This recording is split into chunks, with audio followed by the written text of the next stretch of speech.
Dr. Wendy is in the building. As you all know, the Real Housewives of Potomac is my number one favorite franchise right now.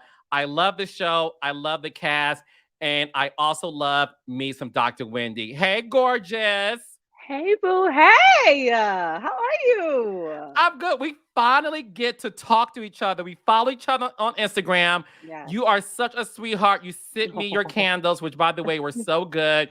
But yes. now we get to talk. So I'm so happy you're here, my love. I'm so excited. This is long overdue. I'm glad that our schedules finally fit this in. Like this is it right now. This is it.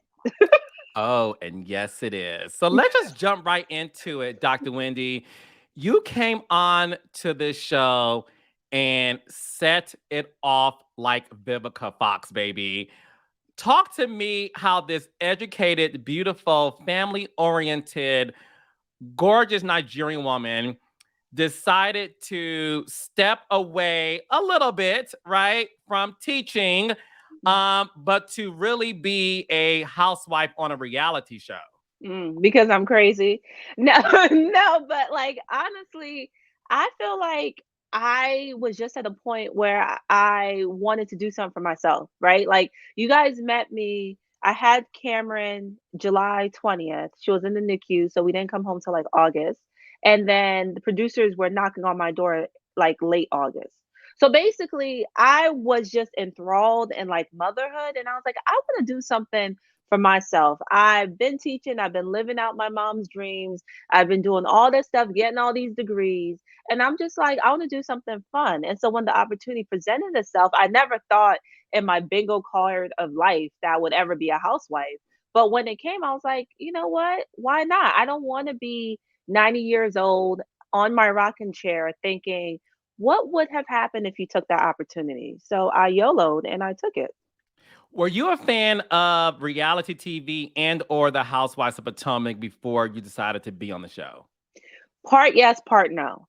So, in full disclosure, I know this might sound crazy, and I'm not even saying this to be cool because it actually makes me look like I didn't do my research.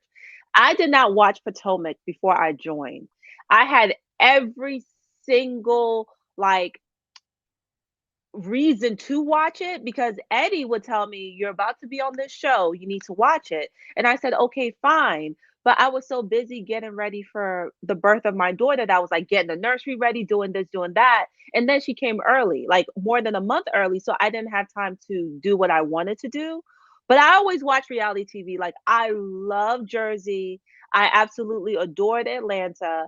In my new book, I talk about how I was watching Love and Hip Hop when I actually got the call that my stepfather passed away. So I have watched reality TV. I just did not watch Potomac. Mm. Well, I girl. know. And that's now that you so the reason I say that and I think that's so important is that like if I would have known it would have been different. But then on the same hand, I'm glad I didn't watch it because what you guys saw was how I felt. Like I didn't know there was politics. I didn't know who was loved. I didn't know who was hated. I didn't know that. I had no clue. No, and listen, and I'm glad you did not watch it either because when your first season, I mean, the first season you were on, your first season, you were a breath of fresh air. And one thing I always tell people, there's two cities of the housewives who get the casting right, and that's Potomac and Beverly Hills. Mm. So when you came onto the scene, I was like, bravo, pun intended, like Dr. Wendy is it. I loved you from the Oh. day go. Your fine ass husband, your beautiful children, and you were just so relatable. And obviously, Mm. I know the producers who produced Potomac from Eric to Kamar, Mm. and Kamar's one of my really good friends. And I would text him like, "I love me some Dr. Wendy," and Oh. obviously, you fit in like a glove. And Oh. even your 4 degrees, I was like, okay, that could be annoying at times, but own it, bitch. Like, you got 4 fucking degrees. I know that's right. So let's talk about your first season to Mm. now. Mhm. Do you feel the difference in terms of who you were your first season to who you are now with your third season being on the show? Absolutely, 100%. I think my first season, I came in and you guys saw me in my rawest form. Y'all saw me with my wig tilted to the side, child. Y'all saw me just raw. And why I say that is because you guys really saw somebody who just had a baby, right? Like I was not caring necessarily about my aesthetic. I didn't care about that because I literally was knee deep in motherhood, and not just typical motherhood, but now you have 3 kids, so your hands are always full. And for me, what I've realized, and I didn't really understand it, but I feel like I do a little bit now. When I look at these shows, it sort of reminds me of like a girl group, right? And it's like everyone occupies a different space. And so when I came in, what you guys saw was what I was. I was occupying that space. But then my next season, I was in a place where I was like, you know what? I want to do for me. I'm tired of breastfeeding these kids. I'm tired of these kids on my titty. Like, I'm tired. I want to get my body done. I want to just be free. Like, I'm tired of living for everybody else. And that's what you guys saw. And so it's sort of like when you have a girl group and then somebody in the girl group goes solo and you're like, I didn't know she had all that in her. I didn't know she was like that. And I think that's what people saw. They're like, who is this person? It's like, this is part of who I am. You guys just didn't see that because that's not where my mindset was the first season I came on. I was breast pumping. I thought you were also saying, honey, I was breastfeeding the girls. Like I was breastfeeding the housewives too, child, because they needed a little support in order for them to be great, because you gave them some Oh, nutrition. oh So Lord. but that makes sense to me because like I said, I adore you. I love you off camera, on camera. And even your second season, I too, as listen, the king of reality TV, Mhm. somebody who produces reality television, I was like, okay, Dr. Wendy is going through her second season glow up, which every Mhm. reality star does. Absolutely. And I felt like, okay, but wait a second. Are we losing the quality of who she was her first season? Where Mm. I love the fact that you were like, I am this smart black woman and I'm going to make it happen. And then your second season with the candles, and I'm gonna be honest with you, there's one scene you had with Karen that pissed me off, Dr. Wendy. Okay, which one? It's when you had a meeting with Karen about And I was asking candles. her for advice. Yes, and I felt like you were dumbing yourself down. And I was like, the Dr. Wendy I fucking know is smarter than every girl on this cast combined. And I was like, I don't want Dr. Wendy to feel like she has to dumb herself down Mhm. to be, Mhm. you know, like she doesn't know business. So I was mad. I was Mm. mad doing that scene because I was like, that's not the Dr. Wendy I fell in love with. Do you Mm. understand what I'm saying when I say that? And do you agree? Absolutely. Okay. I understand what you're saying 1,000%, and I agree as well because it's not necessarily I didn't walk into it saying I'm dumbing myself down, but I also didn't feel like I had anything to prove, right? And I felt like I don't know business. Like that's the truth of the matter. Granted, people could say, "Oh, you can Google a business thing and all that stuff." Yes, you can, but I don't know business. That's just not my strong suit. That's Eddie. Eddie has an MBA. He knows the ins and outs of business. The conversation I was having with Karen, I also think it was more so. You see, this is interesting. Let me tell y'all this. When you're around Karen and you have a conversation, whether you like it or not, Karen has this mother hen type of persona, and it makes you feel as though like I'm it makes you feel it made me feel like I was talking to like no, I don't want to say my mom. I don't want to say that. But do you get what I'm trying to say? Yeah. And so that's the energy I sort of met her with. Like when I talk to my mom, I'm unsure of myself. Even forget the degrees. I'm unsure of myself. I question myself. Am I doing the right thing? Does this make sense to you? And I sort of feel like that's what came across, but I never deliberately went and said, I'm going to dumb myself down. No, I didn't say that, but I do understand the perception of that because when you are a bad bitch in every facet of your life and then you come to somebody like I need wisdom from you, I need to understand, I understand how you could see it like that 1,000%. Yes, 1,000. Okay. Even my mom called me about that scene and my sister. See? They What did both she did. say? My mom was like, "Not you talking to Karen, what the hell you need Karen's advice for?" She said more, but I ain't gonna say it, child. My mama, she don't hold her tongue about nothing or no one. And that's why we love her. I'm so glad you were honest about that too, because the purpose of this podcast is to get to know people on a deeper level. And Mm, like I said, I love you from jump, and I have discernment, and I just felt like, what's happening here? Do you mm, feel like that's part of the reason why there's some people who feel like, who is Dr. Wendy? She's coming across inauthentic. mhm. She's not likable like she was her first season. How does it feel to know there's people out there, Dr. Wendy, who feel that way about you going into this third season? I don't give a damn. No. No, but for real, I think that, in all honesty, I in my real life, I'm a complicated character. I really am. Like one day, and Eddie will tell you, one day I'm like, I got this, F them, da da da. Next day, I'm crying, like, like that's just who I am. That's really my personality. So I think what's interesting about people saying that is I'm finding myself as well. And I want people to remember that also being the child of immigrants, you really have lived the majority of your life not knowing who you really are because you're living someone else's dream. And so Mm. I'm continuing on that journey of just finding what I love, what don't I love? Do I like this? Don't I like this? Do I want to sell candles? Do I want to open up a lounge? Because I've done everything in my life and my past for other people. Like literally, since from the moment y'all met me, that was my first decision in my life, outside of marrying Eddie, of course, that I made for myself. And that might sound crazy, but I'm 30 some years old. That was literally like, I'm going to do housewives. Like, that's what I'm doing. Everything else I have done in my life has been a joint thought effort. Like, it's like my mom, my sister, everyone comes together to make decisions for me. And it might sound weird, but that's it. Like I even talk about that in my book.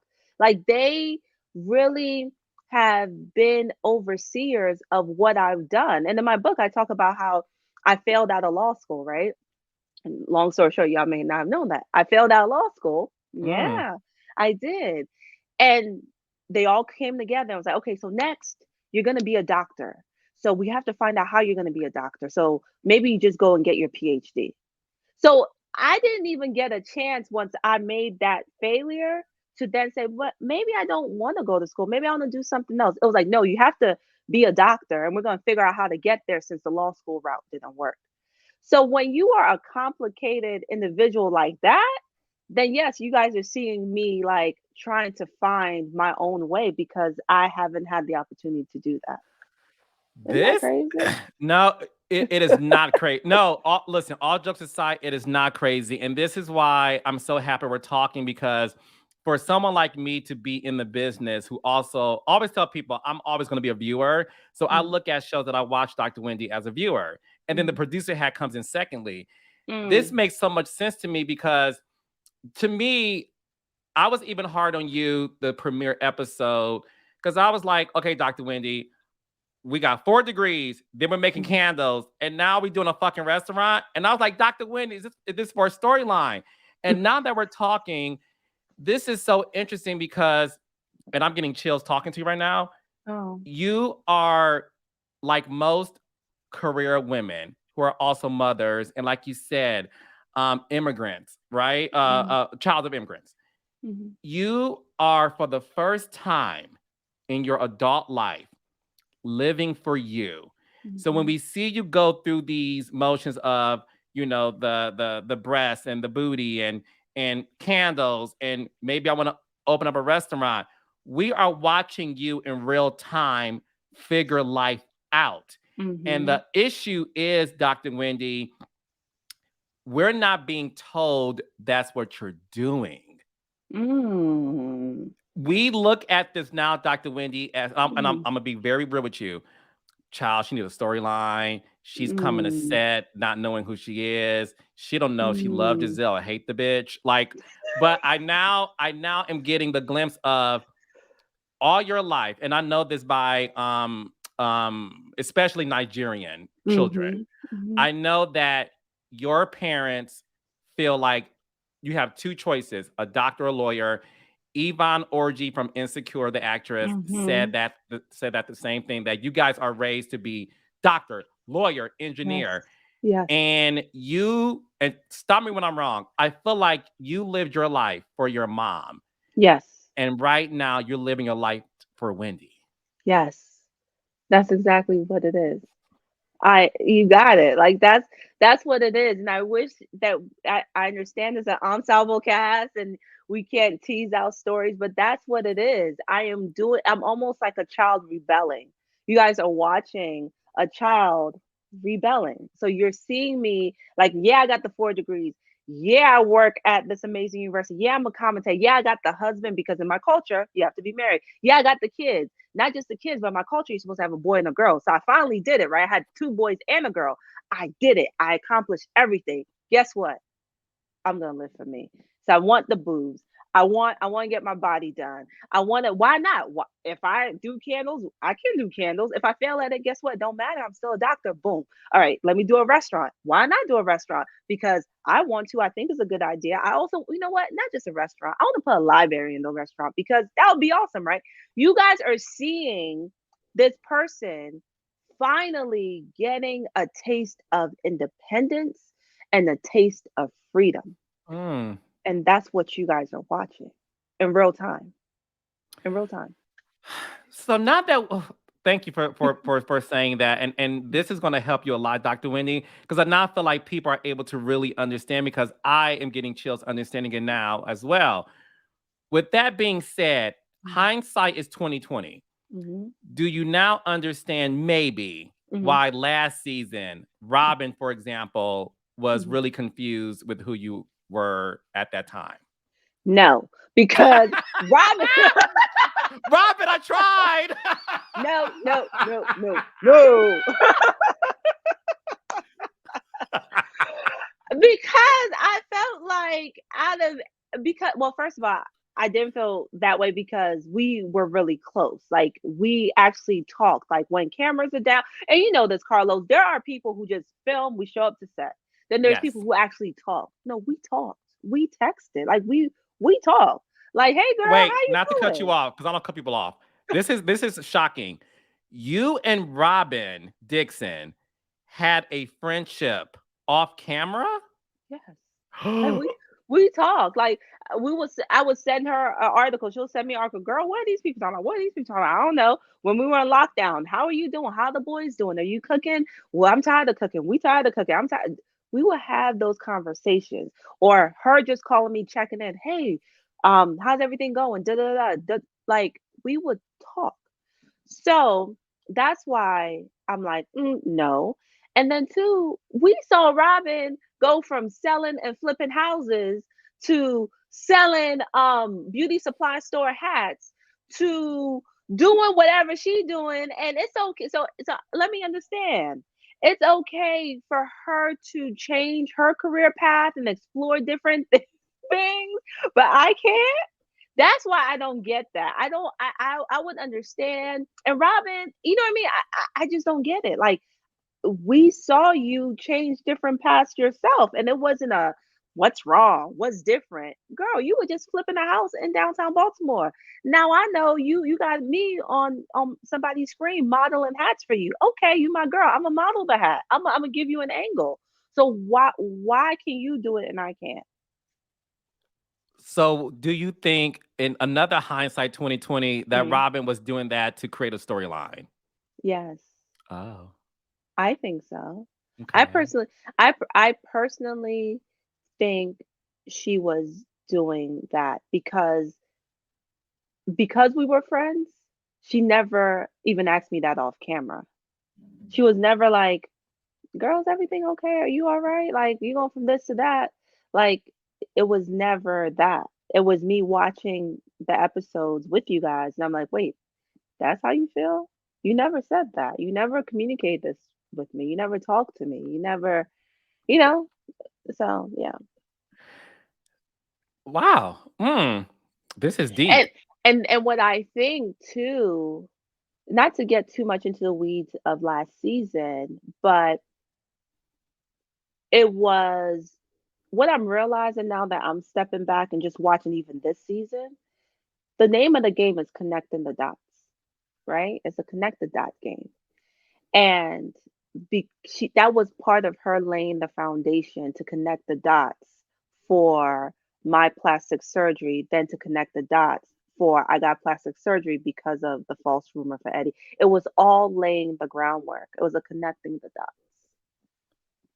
That's what I'm realizing. I didn't know it then. I was like, oh, what's the big deal if I change careers?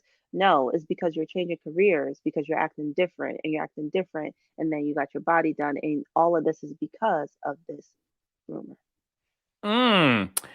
Baby, those 4 degrees came in handy for the dissection of it I'm all. trying to tell Yes. you, connect those dots. Connect the dots, baby. So this past episode, and then I'll get off Robin, but this past episode, we saw that, which Robin, I love Robin. I love the entire cast, but I call a spade, right?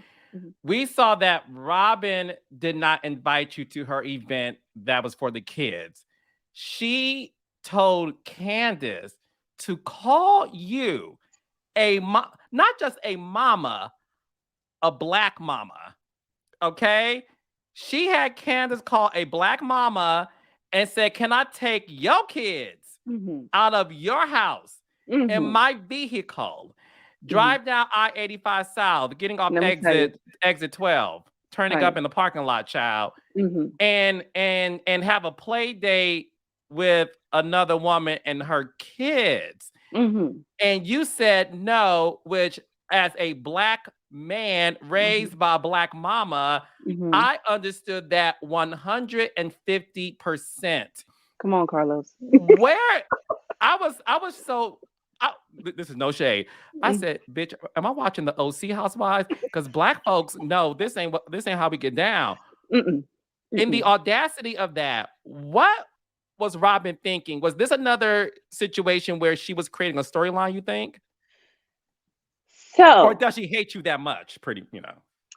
well, it's twofold, right? I think, first of all, if you don't want the mama, then you don't want the kids, right? My kids are not going anywhere that their mom isn't wanted.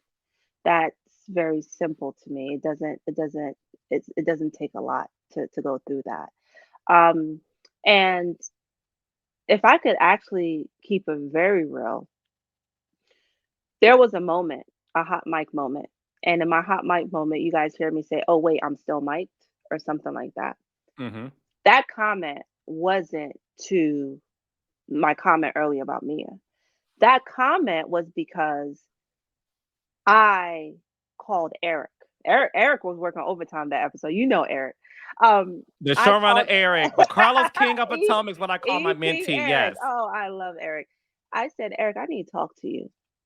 Because after she did that whole song and dance where she went around the room and asked about everyone's kids, it was definitely about the kids because she didn't ask the women in the circle, hey, Ashley, are you available?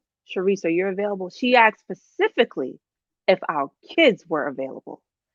And based on whether the kids were available was her not inviting me. Does that make sense? It wasn't Yes. like she was inviting the moms, right?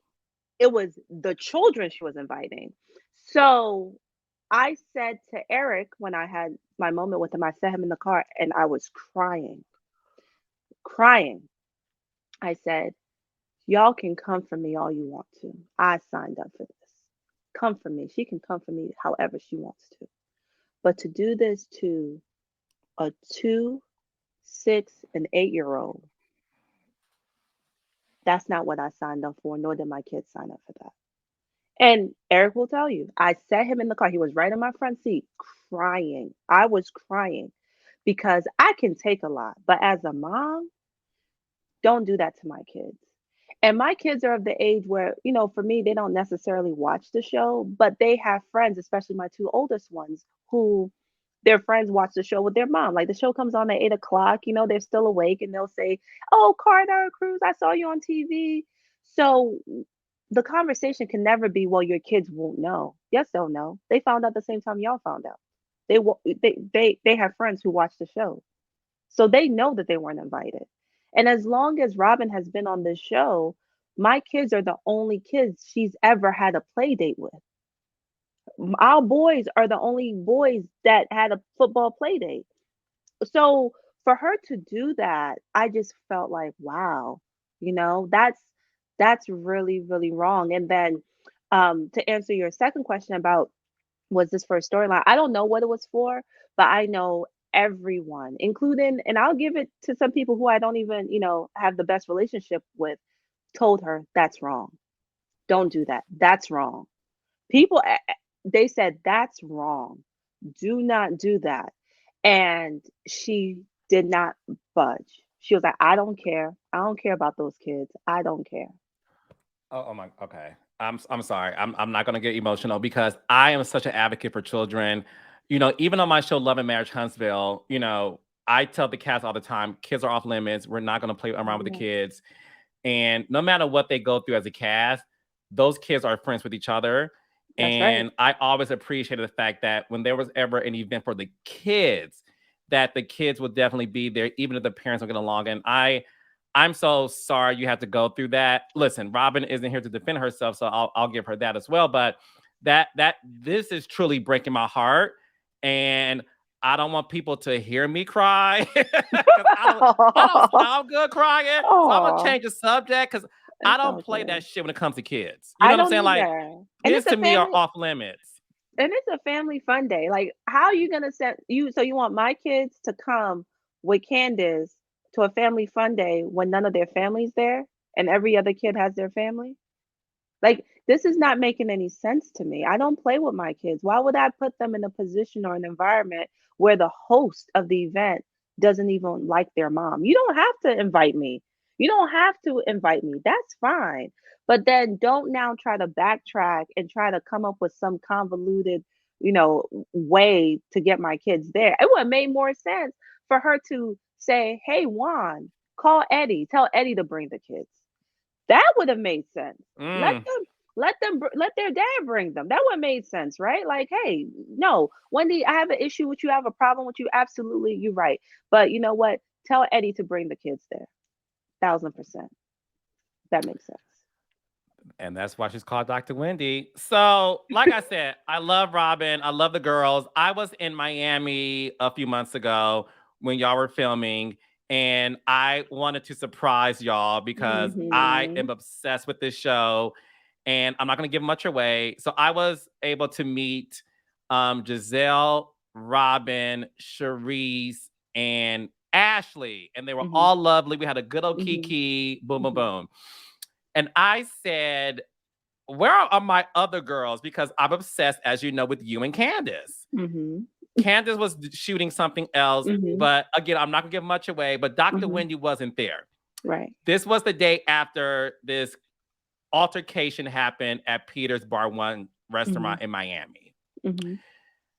Now that we've seen the trailer, we saw that Hmm. Mia threw a drink at you. Now I Hmm. know you said earlier, girl, you was watching Love and Hip Hop, child, but what the happened to where your experience was like a scene out of Love and Hip Hop, Dr. Wendy?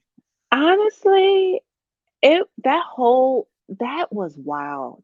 I would say it was wild. And I always say, if you watch that trailer again, pay attention to Karen's face. She did We were not even there. Like, it didn't warrant that. No one was expecting that. It completely came out of left field. And I would just tell you guys to pay very close attention. Pay very close attention to what was being discussed and whether or not that it even elevated to that level. Because you are a doctor and you are a woman who's been surrounded by educators and you're still, you do a lot of work on different news channels.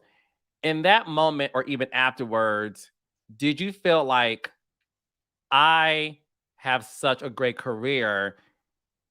Is this what I signed up for? Like, did you think your credibility as an educator was going to be diminished by your peers because of that moment? I didn't think, yes and no.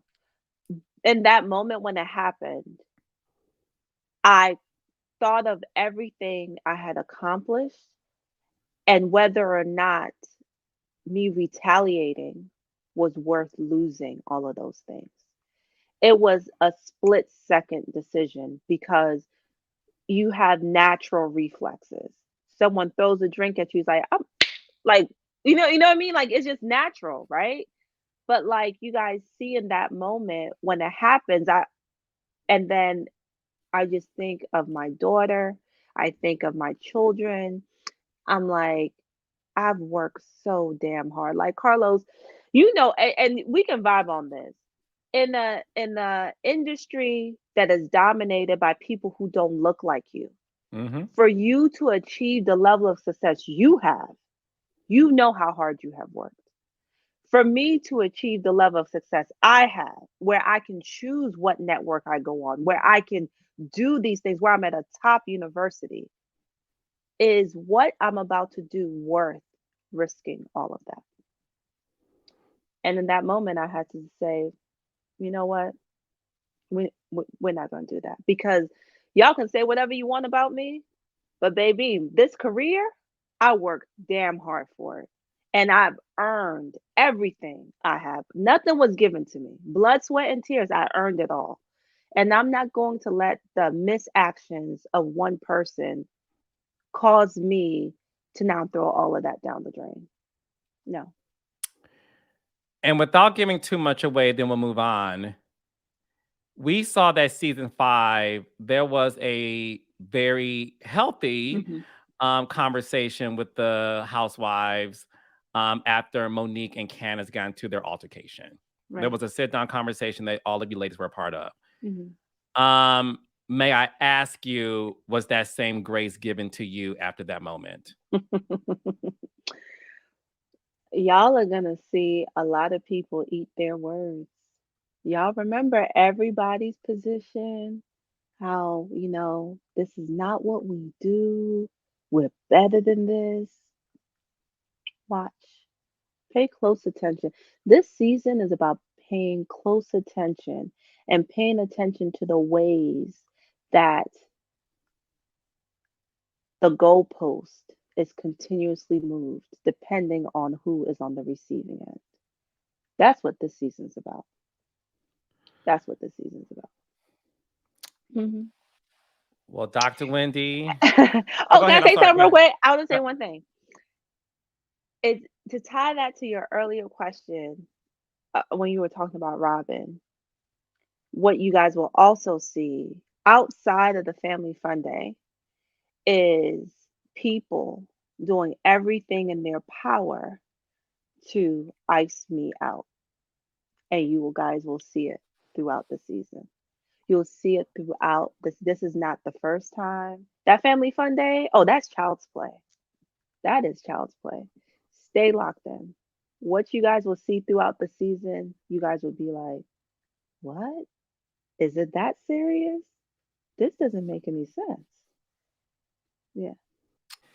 Well, Dr. Wendy, I will say this, and I said this to all the girls that I know personally and spoken to in this podcast. You are needed for the show. Oh. I listen. If it ain't broke, don't fix it. The Real Housewives of Potomac is a stellar cast of women. All of you play your role. I I am walking away from this interview fully understanding the woman that you are. Mm. And I know that like you said earlier, you're not obviously able to control your story in terms of the bigger picture.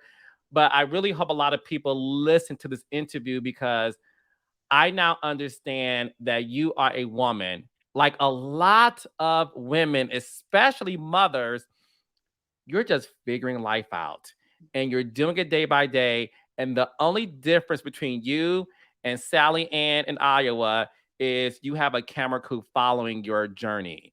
And Mhm. although it may not make sense to the audience, even me, I now understand it. And I want to say to you, um, I appreciate you saying that because I now have a full understanding of you as a full human, a Mm. full mother, and a full wife, and a full entrepreneur, and a full-time cast member, and you ain't going nowhere. So thank you, Dr. Wendy, girl. Aw, thank you so much. Yes. So, my beautiful love, where can people find you, follow you, the book? What can they buy it? All those things. Yeah. So you can follow me on all social media platforms at Wendy Osefo. And the book Tears of My Mother, The Legacy of My Nigerian Upbringing is available wherever books are sold. So go get a copy. It's amazing. Yes, but thank you, Dr. Wendy. And the Oh, Real thank you. Housewives of Potomac airs every Sunday, 8 o'clock 7 Central on Bravo. Yes.